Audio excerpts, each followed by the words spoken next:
آپ کے علم میں ہے کہ رسول اللہ صلی اللہ علیہ وآلہ وسلم نے جو 10ویں بات ایک سمجھائی، یہ روایت جو ہے یہ بھی صحیح بخاری اور سنن ابی داود کی ہے، سیدنا ابو ہریرہ رضی اللہ تعالیٰ عنہ سے 3462 صحیح بخاری کی روایت ہے۔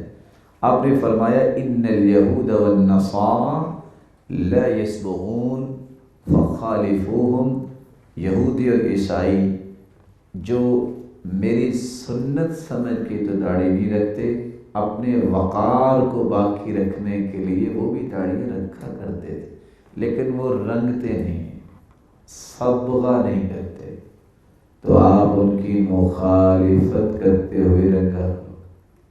لیکن ساتھ یہ حکم دے دیا وَجَنِّبُوهُ السَّوَادَ، تم کالے رنگ سے بچنا۔ آپ مہندی کلر استعمال کر سکتے ہیں۔ صحابہ کرام بیض لحاہم، سفید داڑھیوں والے بھی تھے، اس لیے اگر مخالفت کے لیے رنگنا ہے تو کس لیے کہ ان کی مخالفت کرو۔ تو رسول اکرم صلی اللہ علیہ وسلم نے یہاں مخالفت پھر یہودیوں کی کروائی کہ ان کی مخالفت کرتے ہوئے یہ کرو، لیکن کالے رنگ سے بچو۔ یہاں صحیح مسلم کے جو الفاظ میں نے آپ کے سامنے پیش کیے ہیں وہ جنبو السواد، تم کالے رنگ سے بچو۔ اور دوسری روایت صحیح الجامع کی ہے، ایک ایسا وقت آئے گا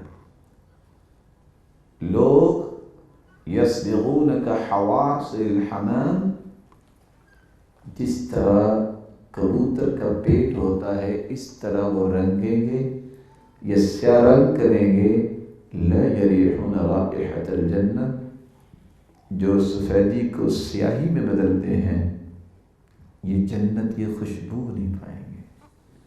اس لیے سر پہ یہ داڑھی پہ کالا رنگ کرنے سے اللہ کے رسول نے منع کر دیا۔ آپ اگر رنگ کرنا چاہتے ہیں تو مہندی کلر کر لیں یا مٹیالہ کلر کر لیں، آپ کو کالا رنگ کرنا اس سے اللہ کے رسول نے منع کر دیا۔ یہاں 11ویں بات بھی سمجھنے والی ہے۔ آپ جانتے ہیں کہ 10 محرم کے روزہ رکھنے سے 1 سال کے گناہ معاف ہوتے ہیں۔ یہ کیوں روزہ رکھا جاتا ہے؟ مدینے میں جب اللہ کے رسول صلی اللہ علیہ وسلم تشریف لائے تو یہودی روزہ رکھتے تھے۔ آپ نے پوچھا آپ روزہ کیوں رکھتے ہو؟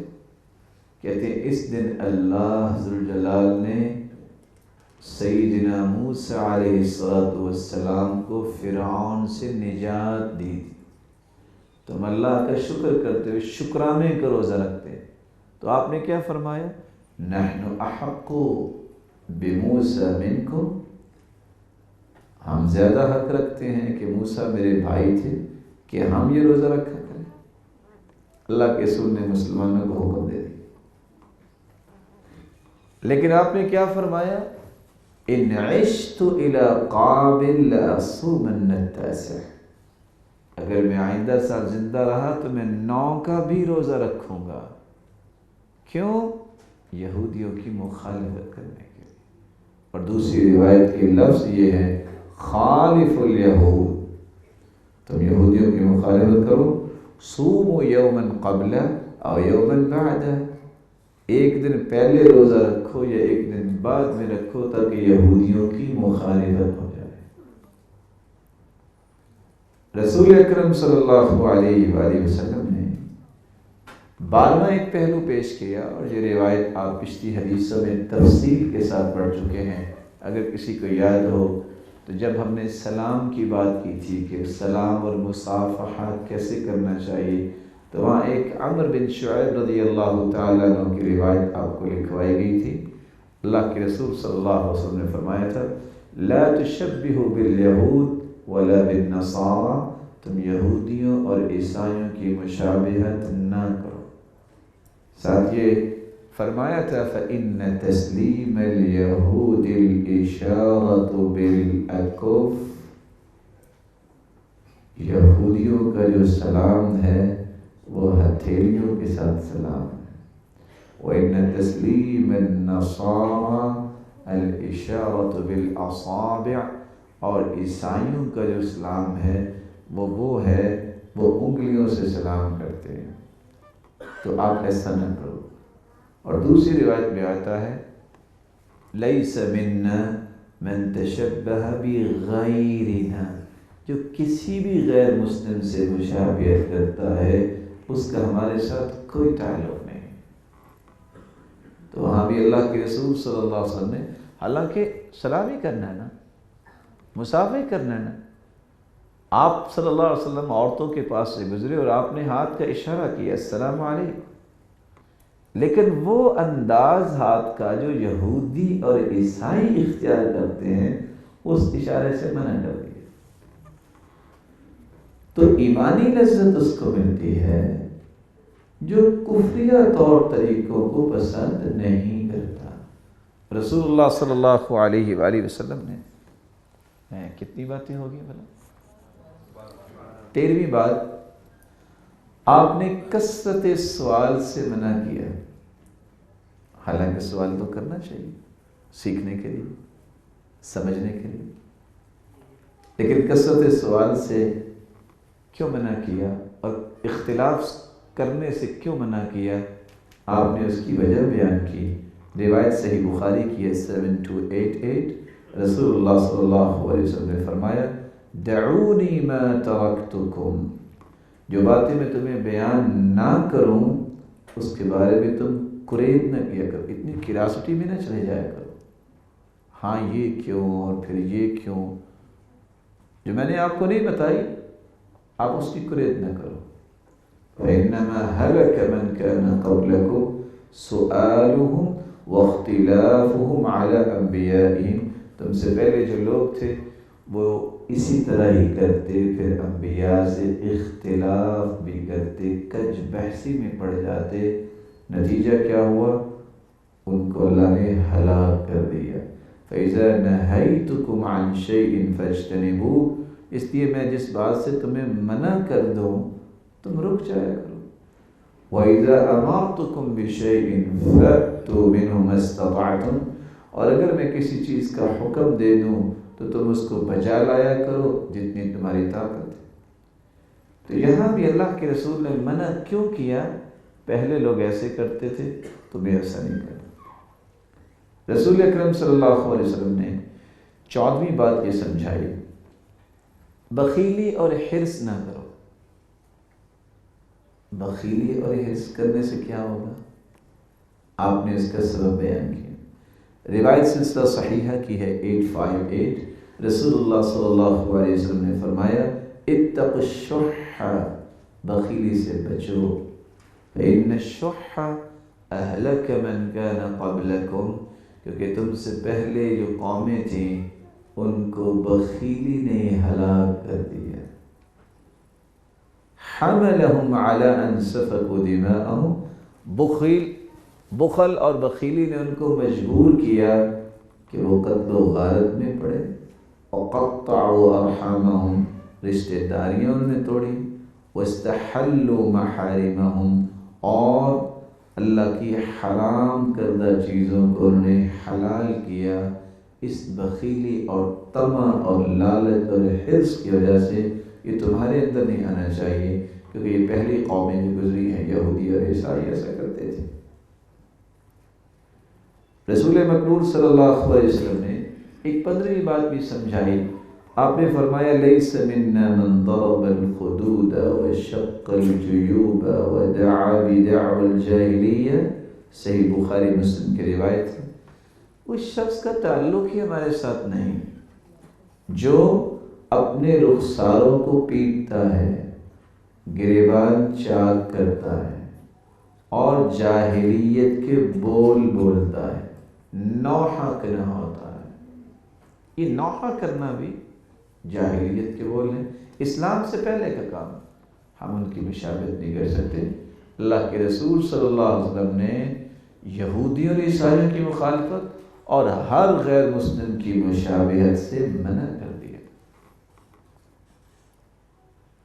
16ویں بات، انما ہلکت بنو اسرائیل حين اخذت نساؤهم قصة من شعر بنی اسرائیل کو ہلاک اس لیے کیا گیا کہ ان کی عورتوں نے قصہ اپنے سر کے بالوں کو جمع کر کے اس کا جوڑا بنا لیا، قصۃ من شعر، یا وہ انداز جو کافروں کے ہے آج ایک مسلمان اختیار نہیں کر سکتا۔ رسول اللہ صلی اللہ علیہ وسلم نے، جیسے صحابی کہتے ہیں، نہا رسول اللہ صلی اللہ علیہ وسلم عن القزع، آپ نے قزع سے منع کیا، فإنها طریقۃ اليہود، بیان کرنے والے کہتے ہیں کیونکہ یہ یہودیوں کا طریقہ ہے۔ قزع سے اللہ کے رسول نے منع کیا۔ قزع کیا ہے؟ کہیں سے بال بڑے کہیں سے چھوٹے، سٹیپس۔ آج ہم اتنے بادشاہ انسان ہیں، کہتے ہیں یہ پیالہ کٹ ہے اور پتہ نہیں یہ کیا ہے، اللہ نہ کرے کو پلیٹ کٹ آ گئی تو کیا بنے گا؟ کیا مطلب پیالہ کٹ؟ آپ صلی اللہ علیہ وسلم نے 3 قسم کے بال رکھے ہیں، لمہ، جمہ، وفرہ۔ آپ کے بال آپ کی کانوں کے لو تک بھی تھے، آپ کے بال کندھوں تک بھی تھے، اور درمیان میں آپ کوئی بھی بال رکھیں لیکن چاروں طرف سے برابر ہوں۔ اس لیے جب ایک بچے کو دیکھا کہ اس کے ایک تو لمبی سی لٹ بنی ہوئی ہے بچیوں کی طرح اور باقی چھوٹے ہیں، تو صحابی نے اس کو پکڑا اور ہلایا، اور آپ نے کیا فرمایا؟ احلقوہ کلہ او اترکوہ کلہ، یا تو سارے منڈوا دو یا سارے چھوڑ دو۔ اور آپ نے دیکھا ہوگا سر مونڈا ہوا ہے اور چند بال لمبے لمبے رکھے ہوئے ہیں، یہ طریقہ ٹھیک نہیں ہے۔ قزع سے اللہ کے رسول منع فرمایا، یہودیوں کا طریقہ ہے۔ رسول اکرم صلی اللہ علیہ وآلہ وسلم کے جو بال ہوتے تھے وہ مانگ نکالا کرتے تھے۔ مانگ اٹ مینز کہ آپ آدھے بال درمیان سے دائیں کر لیں، آدھے بائیں کر لیں۔ سیدہ عائشہ رضی اللہ تعالی عنہ اس لیے کہا کرتی تھی، صدعت من یافوق وارسل ناصیته بین عینین، میں جب اللہ کے رسول صلی اللہ علیہ وسلم کے سر مبارک کو کنگھی کیا کرتی تو میں آپ کو کنگھی کرتے وقت آپ کی ناک مبارک کی سیدھ میں کنگھی داخل کرتی، آدھے بال دائیں کر دیتی اور آدھے بال بائیں کر دیتی۔ یہاں میں ادب سے ایک گزارش کروں گا، آخر مجھے مانگ پسند کیوں نہیں؟ کہنے والے کیا کہتے ہیں؟ سارے بال آپ بائیں طرف کریں گے عیسائیوں کی پسند ہے، سارے دائیں طرف کریں گے یہودیوں کی پسند ہے، مجھے محمد مصطفیٰ کی پسند کیوں پسند نہیں؟ اور یہ صرف اللہ کے رسول کی بات نہیں ہے، سیدنا ابراہیم بھی مانگ کیا نکالا کرتے تھے، اور جب مانگ نکالی تو وہاں ہی سفید بال آئے، پوچھتے ہیں یا ربی ما ھذا، اللہ یہ کیا؟ تو جواب ملا ھذا وقارک، اے میرے خلیل یہ تیرا وقار ہے۔ کہا یہ میرا وقار ہے، رب زدنی وقارا، اللہ مجھے اور وقار دے۔ میری اگر بالوں کی ڈیزائننگ بھی اللہ کے رسول کی پسندیدہ نہیں تو پھر میں آخر کس چیز کا دعویٰ کیے بیٹھا ہوں؟ تھوڑا سا ٹھنڈے دل سے ہمیں سوچنا چاہیے۔ میں اٹھتا ہوں، آپ اٹھتے ہم کہتے ہیں دنیا میں اسلام آنا چاہیے، دس از یور دنیا، یہ آپ کی دنیا، پہلے اس میں اسلام لاؤ نا۔ یعنی جس پہ میں کچھ کر نہیں سکتا اس کے بارے میں دعویٰ کروں کہ میں یہ کر دوں گا وہ کر دوں گا، اس میں میں کچھ کر سکتا ہوں، اس میں کچھ کرو ہی نا، یہ کیسے ہوگا؟ آپ گراؤنڈز کو نہ چھوڑا کریں، جو ریالٹیز ہوتی ہیں ان کو کبھی انسان کو اگنور نہیں کرنا چاہیے، کہ جسم کو اللہ کی توفیق اس کی مشیت کے بعد ہم استعمال کر رہے ہیں نا، اٹھتے ہیں، بیٹھتے ہیں، کھیلتے ہیں، کھاتے ہیں، جاتے ہیں، آتے ہیں، اس میں اگر اسلام نہیں ہے تو یہ تو ایک خواب ہے، شاید اس کی تعبیر پھر زندگی میں نہ ہو سکے کہ میں دنیا کے چپے چپے پہ اسلام نافذ کر دوں گا۔ وہ کیا ہے کہ وہ جادو کے کیل تھوڑے ہے کہ آپ پھونک لگائیں گے سب جگہ کیل لگ جائیں گے، ایسا تو نہیں ہے۔ رسول اکرم صلی اللہ علیہ وآلہ وسلم نے جہاں یہ باتیں سمجھائیں وہاں کچھ عورتوں کے بارے میں بھی کہا۔ سیدہ عائشہ رضی اللہ تعالیٰ عنہ کے پاس بنو تمیم کی عورتیں آئیں جنہوں نے باریک لباس پہنا ہوا تھا۔ باریک لباس جس سے بازو کی رنگت بھی نظر آ رہی ہے۔ تو سیدہ عائشہ نے لفظ کیا بولے؟ ان کنتن مؤمنات فلیس ھذا بلباس المؤمنات، اگر تو آپ مومنہ عورتیں ہوں تو پھر یہ مومنہ عورتوں کا تو لباس نہیں ہے۔ وَإِن كُنتُنَّ غَيْرَ ذَلِكَ فَتَمَتَّعْنَ بِهِ، اور اگر تم مومن نہیں ہو، غیر ذالک کافر ہو، تو پھر آپ پہ کوئی پابندی نہیں۔ مومنہ عورت وہ اپنے جسم کی نمائش نہیں کرتی، اور آپ نے وہ روایت پہلے بھی سنی ہوئی ہے، فقدت امت من بنی اسرائیل، بنی اسرائیل کی ایک قوم کو گم کر دیا گیا، نظر ہی نہیں آئی۔ گم کیسے ہوئی؟ اصل میں گم نہیں ہوئی، اس کی گمشدگی کا طریقہ کیا ہوا؟ اللہ جل جلالہ نے اس پوری قوم کو، بنی اسرائیل کو چوہا بنا دیا۔ صحیح بخاری کی روایت ہے۔ پھر آپ نے اس کی دلیل پیش کی کہ اگر چوہیا کے سامنے بکری کا دودھ رکھ دیا جائے تو وہ پی لے گی، لیکن اونٹنی کا دودھ نہیں پیتی چوہیا۔ کیوں بلا؟ الا ما حرم اسرائیل علی نفسہ، یعقوب علیہ السلام نے اونٹ کا گوشت اور اونٹنی کا دودھ اپنے اوپر حرام کیا۔ تو یہ قوم پوری کی پوری اللہ نے چوہا کس لیے بنائی؟ جسم کی نمائش اور جسم فروشی میں عام ہو گئی تھی۔ تو رسول اکرم صلی اللہ علیہ وآلہ وسلم نے بیویوں تک بھی یہ دین کیسے پہنچایا کہ صحابیہ سیدہ عائشہ جو مومنوں کی ماں کہہ رہی کہ مومن ہو تو وہ عورت باریک لباس نہیں پہنے۔ بہت سارے لوگ سوال کرتے ہیں اچھا جی گھر میں بھی نہیں پہن سکتے؟ اگر آپ اپنے خامن کے پاس ہیں یا تو یہ پابندیاں تو ہے ہی نہیں۔ بات تو یہ ہے کہ آپ اپنے محارم کے پاس بھی تو پردہ اور حیا کو باقی رکھنے کی آخر ضرورت ہے نا۔ اور لوگوں کے پاس تو رسول اکرم صلی اللہ علیہ وسلم پر جو قرآن نازل ہوا ہے کتنا خوبصورت اس میں ایک قاعدہ بیان کیا ہے، او نسائہن، اپنی عورتوں سے پردہ نہیں ہوگا۔ اس آیت سے علماء نے کیا لکھا؟ کافر عورت سے بھی پردہ ہوگا۔ او نسائہن آ گیا نا، اور کافر عورتیں تو ہماری عورتیں نہیں ہیں نا، مسلمانوں کی عورتیں تو نہیں۔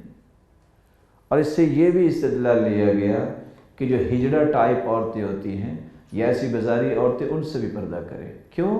وہ آپ کے حسن کی رعنائیوں کو کہیں اور ڈسکس کریں گی، اور اس لیے اللہ کے رسول صلی اللہ علیہ وسلم نے منع کیا تھا۔ کب منع کیا؟ ہجڑے اس وقت بھی تھے۔ آپ نے فرمایا اخرجوہم من بیوتکم، ان کو اپنے گھروں سے نکال دو۔ کیوں؟ اس میں سے ایک تھا جس نے کہا ابن غیلان کی بیٹی جب آتی ہے تو اس طرح آتی ہے، جب جاتی ہے تو اس طرح جاتی ہے۔ گویا کہ اس نے وصف بیان کیا اس کی چال چلن کا، غیلان کی بیٹی کا۔ تو اللہ کے رسول سخت ناراض ہوئے کہ غیر محرم کی طرح یہ اس طرح اس نے نظر لگا کے پھر یہ وصف بیان کیا، ان کو گھروں سے نکال دو۔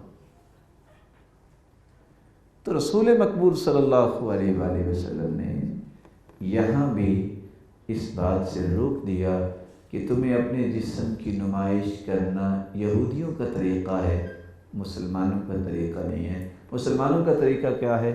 جو سیدنا موسیٰ علیہ السلام کے بارے میں حدیث آتی ہے، ان موسیٰ رجلا حییا ستیرا لا یری من جلدہ شیء نکرہ ہے۔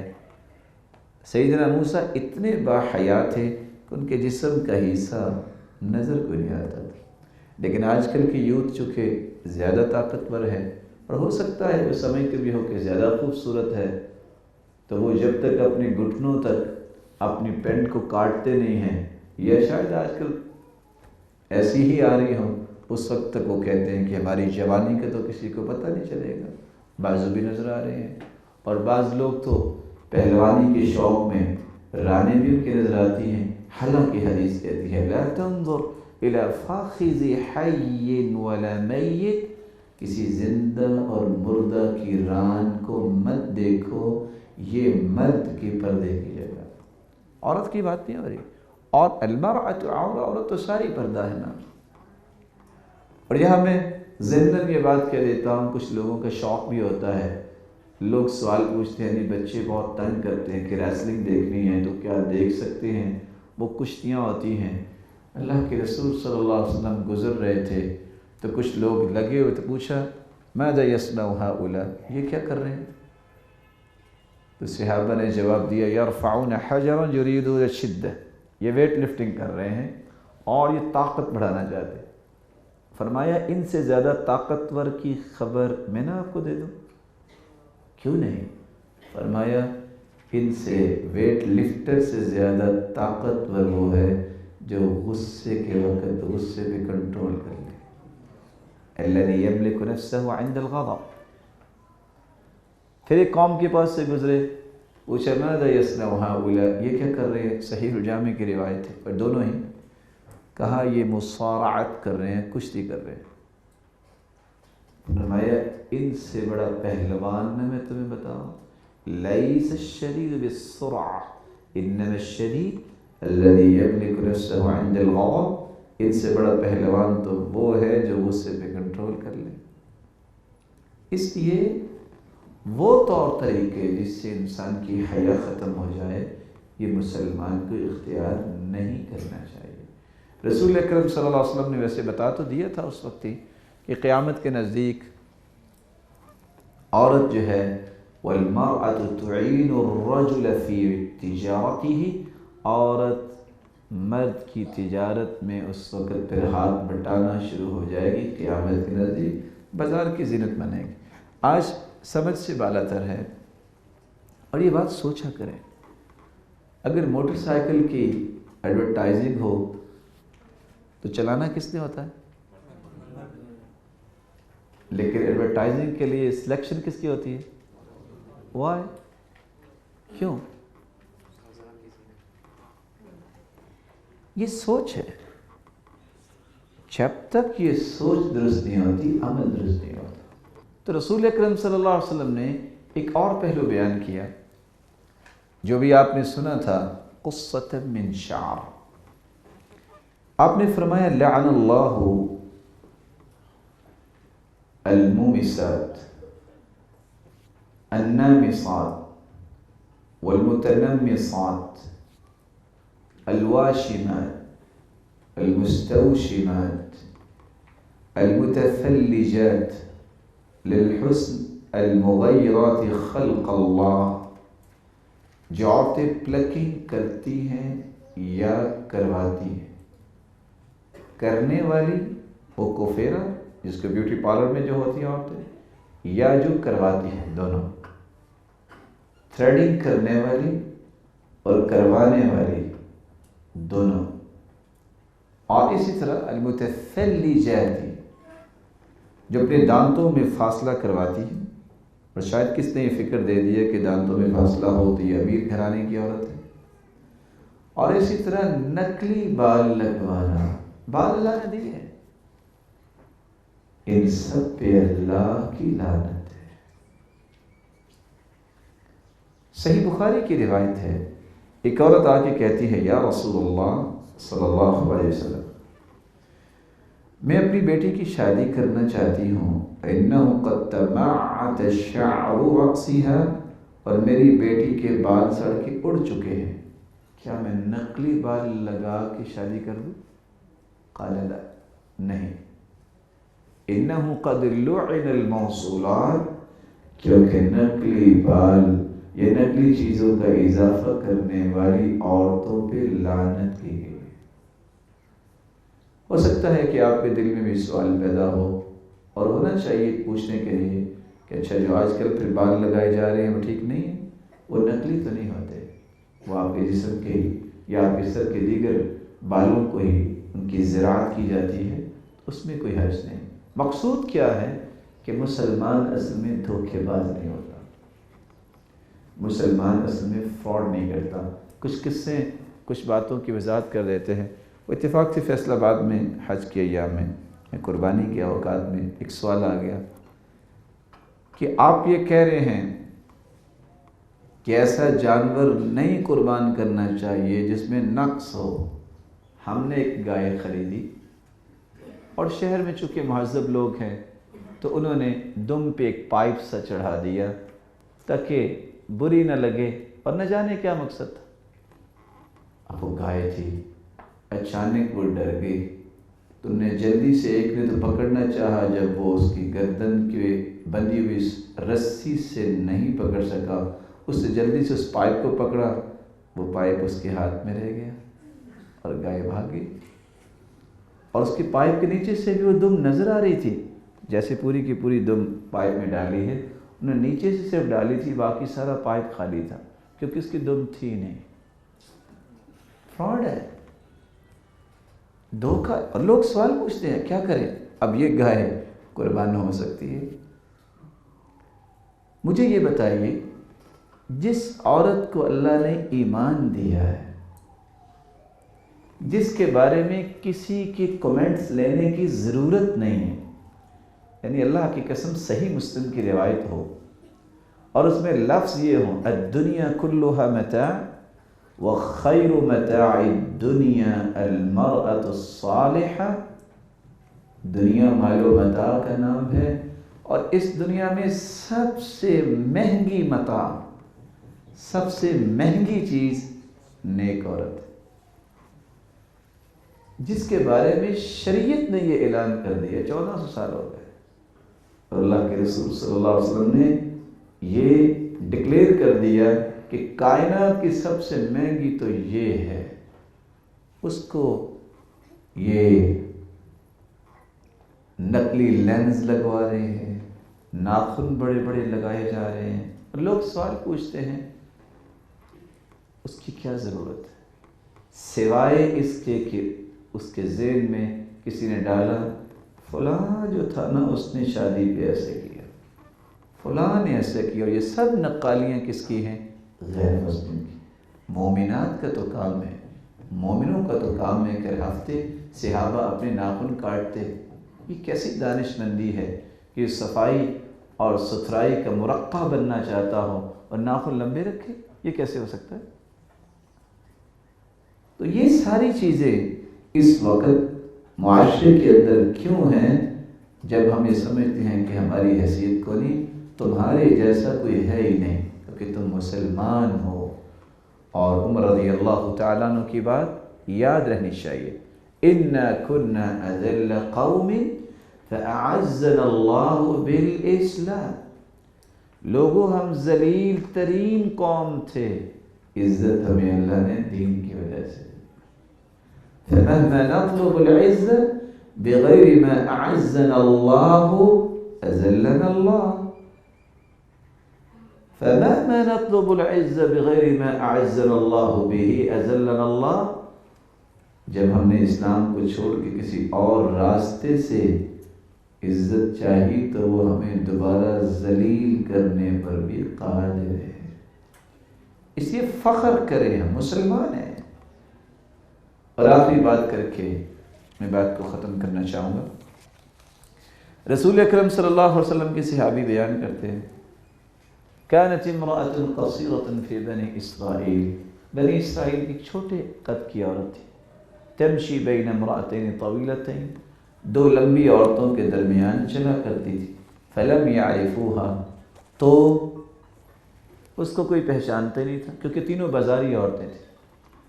جب اس کو کوئی پہچانتا نہیں تھا تو اس نے حیلہ کیا کیا، فأخذت رجلین من خشب، اس نے لکڑی کی دو جوتیاں بنوائیں اور ان کے برابر ہو گئی۔ فأخذت خاتما من ذهب، سونے کی گونٹھی منگوائی، فغلفته بطین، اور اس پہ مٹی کا لیپ کیا، وحشته مسکا، اور اس کے اندر کستوری ڈالی، پھر وہ بازار میں چلتی تو پاؤں بھی زمین پہ مارتی اور انگوٹھی کو بھی حرکت دیتی۔ فسموها فتنہ، تو بنی اسرائیل نے اس کا نام فتنہ رکھ دیا۔ حدیث کیا ہے؟ ایما امرأة استعطرت فمرت على قوم ليجدوا ريحها وهي زانية، جو عورت عطر لگا کے، خوشبو لگا کے گھر سے نکلتی ہے اور مردوں تک اس کی خوشبو پہنچتی ہے، شریعت کیا کہہ رہی ہے؟ یہ عورت زانیہ ہے۔ اور حدیث یہ کہتی ہے ایتکن، اے عورتوں تم میں سے کوئی مسجد کی طرف بھی جائے فلا یمس من طیب، وہ خوشبو لگا کے نہ جائے۔ اور تیسری روایت یہ کہہ رہی ہے حتی تغتسل کما تغتسل من الجنابہ، اس کی نماز بھی قبول نہیں ہوگی جب تک اسی طرح غسل نہ کرے جس طرح غسل جنابت ہوتا ہے۔ آخر کیوں؟ ضرورت کیا ہے؟ آج یہ بات سوچنے والی ہے۔ اگر کون ہے انسان جو اپنی بیٹی، بہن، بہو، بیوی کو فتنہ بنانا کیوں پسند کرتا ہے؟ کبھی دنیا میں آپ نے سنا ہے؟ اور لوگ دلائل دیتے، کیا ہے اگر ایک بالشت ہیل والی جوتی پہن لے تو کیا ہے؟ خوشی کا موقع ہے۔ کیا خوشی کے موقع صحابیات پہ نہیں آ جاتا؟ خوشی کے موقع پہ اور غم کے موقع پہ دین کی پیمائش ہوتی ہے۔ اللہ کے رسول جب خوش ہوتے تو کیا کہتے؟ کان اذا اتاہ امر یسر بہ خر ساجدا للہ، وہ اللہ کے سامنے سجدہ ریز ہو جاتے ہیں۔ کان اذا حزبہ امر صلی، جب آپ پریشان ہوتے تبھی سجدہ ریز ہوتے۔ نافرمانی سے تو خوشی کا اظہار نہیں ہوتا، نافرمانی سے تو خوشیاں لٹ جاتی ہیں اور نعمتیں وہاں سے رخصت ہو جاتی ہیں۔ اس لیے قرآن کہتا ہے وَلَا يَضْرِبْنَ بِأَرْجُلِهِنَّ لِيُعْلَمَ مَا يُخْفِينَ مِنْ زِينَتِهِنَّ، کوئی عورت اپنا پاؤں زمین پہ نہ مارے، کہیں اس نے پازیبیں پہنی ہے تو مردوں تک اس کی آواز نہ آئے۔ اور اگر یہ ہیل والی جوتی پہن کے کچھ چلے تو کیا آواز نہیں آتی؟ قرآن اور حدیث کے مسائل کو سمجھیے۔ کبھی آپ نے سنا ہے کچھ لوگ کہہ دیتے ہیں، وہ اتفاق سے ایک مسئلہ جب یہ بیان کیا گیا کہ اس طرح کی جوتی پہنانے سے ایک تو شرعی ممانعت ہے، دوسرا اللہ نہ کرے پاؤں پھسل جائے تو بچے گا کیا؟ یہ بھی سوچنے والی بات ہے نا۔ انسان کو اپنا ایمان بھی بچانا چاہیے، اپنی جان بھی بچانی چاہیے۔